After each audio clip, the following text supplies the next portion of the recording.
Hey everybody, it's Rick and Tim. We are back at the shop here in Mooresville. We just got the car unloaded from coming back from Kansas. We had Brayton Laster in the car for Kansas. He brought the car back home in one piece, so no repair job this weekend. Great job, Brayton. Thank you for that, for bringing the car back home. So another thing about Kansas that I think is pretty cool is I'm sure everybody knows how the finish of the Cup race went. It is the closest finish in NASCAR history, 0.001 seconds. And 20 years from now, we'll be able to look back on that when NASCAR's talking about the closest race in NASCAR history. We'll be able to look back and say we were there that same weekend on that same track. Rick was on that track this Yeah, weekend. I think it's cool that we can look back and say, that it's always going to be in the history books, and we can say we were there that same weekend. So I think that's pretty cool. So anyway, Kansas went pretty well. Again, Brayton brought the car home in one piece. Great job. But we did have some issues on pit road, and I'm going to let Tim talk about what happened on pit road. So Tim, from the spotter stand, I didn't get to see what was going on up there. I just know we were there for a long time, and we lost, I think, 2 or 3 laps because of it. So you want to talk about what happened? Sure. So the cans that we had previously, were based on our previous Cup cars, the ones right before our next gen cars.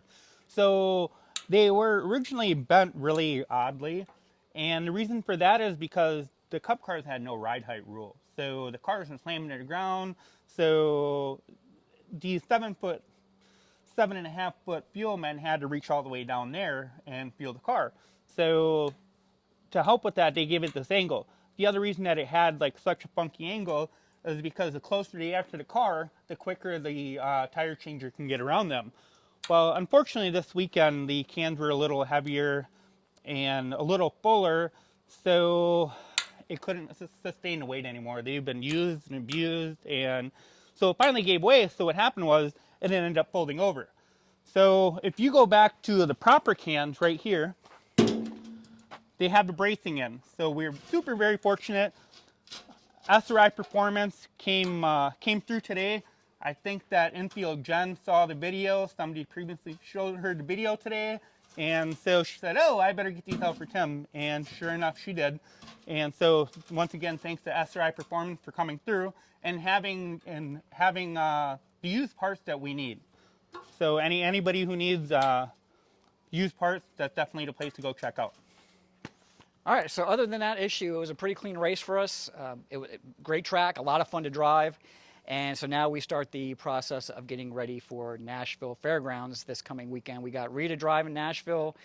It's going to be a fun time. We got a lot of work to do. We got some new help. Say hi to the help. Where are they? Oh, there they are. Some of them. Yeah. Some of them. Yeah.